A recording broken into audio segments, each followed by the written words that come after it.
Hi friends, welcome to our channel. நம்ம சேனல்ல நம்ம cooking videos, tricks and tips, healthy videos, அப்புறம் story telling இந்த மாதிரி நிறைய டாப்பிக்கை கவர் பண்ணுறோம். நீங்கள் இதெல்லாம் மிஸ் பண்ணாமல் பார்க்க மறக்காமல் நம்ம சேனலை சப்ஸ்கிரைப் பண்ணிவிட்டு பக்கத்தில் இருக்க பெல் ஐக்கானையும் கிளிக் பண்ணிவிட்டுங்க. டெய்லி நம்ம போடுற வீடியோஸ் அப்போ தான் உங்களுக்கு நோட்டிஃபிகேஷனில் வரும். வாங்க ஃப்ரெண்ட்ஸ், இன்றைக்கி நம்ம வெஜ் குருமா எப்படி செய்யறதுன்னு பார்க்கலாம். குருமா செய்யறதுக்கு தேவையான பொருட்கள்: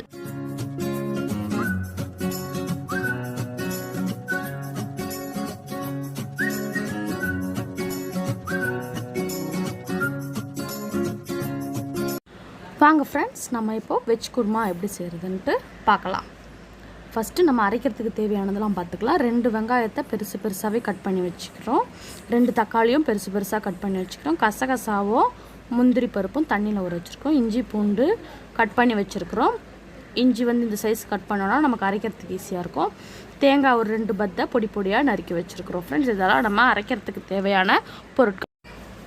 நெக்ஸ்ட்டு வெஜிடபிள்ஸ் என்னென்னு பார்க்குறோம். நம்ம பீன்ஸு, கேரட்டு, பொட்டேட்டோ, தாளிக்கிறப்ப பச்சை மிளகா, அப்புறம் மீல் மேக்கர் போடுறோம். உங்களுக்கு வேறு ஏதாவது காய் ஆட் பண்ணால் ஆட் பண்ணிக்கலாம்.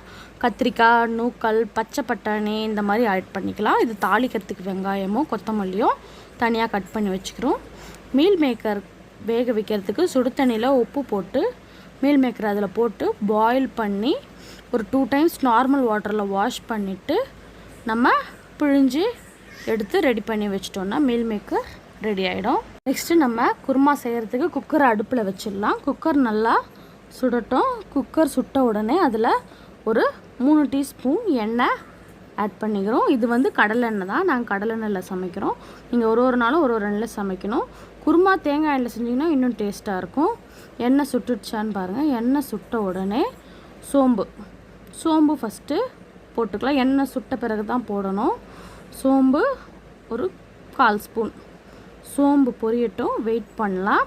சோம்பு பொரிஞ்ச உடனே அதில் நம்ம பட்டை, கிராம்பு, ஏலக்காய், ஃபஸ்ட்டு பிரிஞ்ச இலை போட்டுக்கலாம். நெக்ஸ்ட்டு இது மராட்டி மொக்கு, நெக்ஸ்ட்டு கடல் பாசி, நெக்ஸ்ட்டு ஏலக்காய் 1, நெக்ஸ்ட்டு கிராம்பு 3 கிராம்பு, நெக்ஸ்ட்டு அன்னாச்சிப்பூ, நெக்ஸ்ட்டு இதெல்லாம் பொரிஞ்சிக்கிட்டே வரும். நெக்ஸ்ட்டு நமக்கு தேவையான பச்சை மிளகா, நான் 2 பச்சை மிளகா ஆட் பண்ணியிருக்கிறேன். அப்புறம் வெங்காயம், கொத்தமல்லின்னு கட் பண்ணி வச்சோம் இல்லையா, அதை போட்டு நல்லா வதக்குங்க. வெங்காயம் நல்லா பொன்னிறமாக வரணும். பொன்னிறமாக வர்ற கேப்பில் நம்ம இதை மிக்சியில் அரைச்சிக்கலாம். நம்ம மிக்சியில் அரைக்கிறதுக்கு ரெடி பண்ணி வச்சுருந்தோம் இல்லையா, அந்த வெங்காயம், தக்காளி, இஞ்சி பூண்டு, ஃபஸ்ட்டு கசகசாவும் முந்திரியும் மிக்சியில் அடியில் போட்டுருங்க. அப்போ தான் அது அரைய ஈஸியாக இருக்கும். அதுக்கு மேலே வெங்காயம், தக்காளி, இஞ்சி பூண்டு, தேங்காய் இது எல்லாத்தையும் அதுக்கு மேலே போட்டு மூடி பேஸ்ட் மாதிரி அரைச்சி வச்சுருப்போம். இந்த அரைக்கிற சமயத்தில் அங்கே வெங்காயம் வதங்கிட்டுருக்கும். வெங்காயம் வதங்கிடுச்சு. இப்போ இந்த வெங்காயத்துக்கு மேலே நம்ம நறுக்கி வச்ச காயெல்லாம் ஆட் பண்ணுறோம். காயெல்லாம் ஆட் பண்ணி ஒரு வதக்கி விட்டுருங்க. நெக்ஸ்ட் நம்ம மீல் மேக்கர் புழிஞ்சு நல்லா தண்ணி இல்லாமல் ஒட்டை புழிஞ்சு வைங்க. நாங்கள் சின்ன மீல் மேக்கர் யூஸ் பண்ணுறோம்.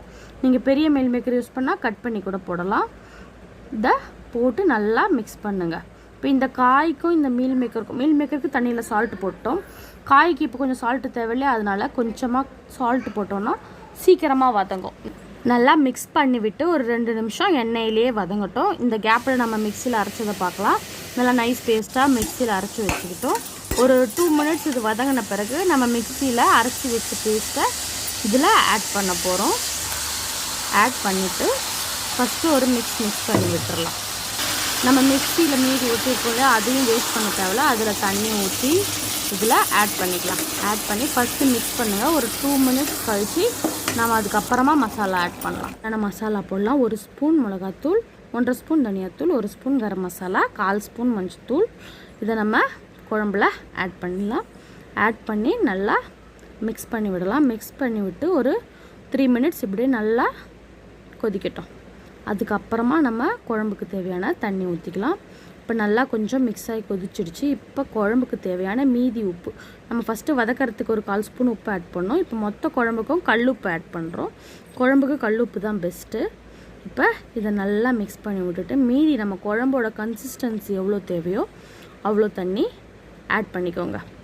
ஆட் பண்ணிவிட்டு நீங்கள் சால்ட் செக் பண்ணிவிட்டு அப்புறமா குக்கரை மூடி ஒரு 3 விசில் வச்சு எடுத்தோன்னா சுவையான குருமா குழம்பு தயார். இது ஒயிட் ரைஸ்க்கும் நல்லாயிருக்கும், சப்பாத்தி, பூரி, பரோட்டா எல்லாத்துக்குமே நல்லாயிருக்கும். நம்ம போடுற வீடியோ எல்லாமே உங்களுக்கு ரொம்ப பிடிக்கும்னு நினைக்கிறோம். உங்கள் வாழ்க்கை சந்தோஷமாக அமைய நம்ம சேனலை சப்ஸ்கிரைப் பண்ணி டெய்லி வீடியோ பாருங்கள். Thank you friends. பாய்.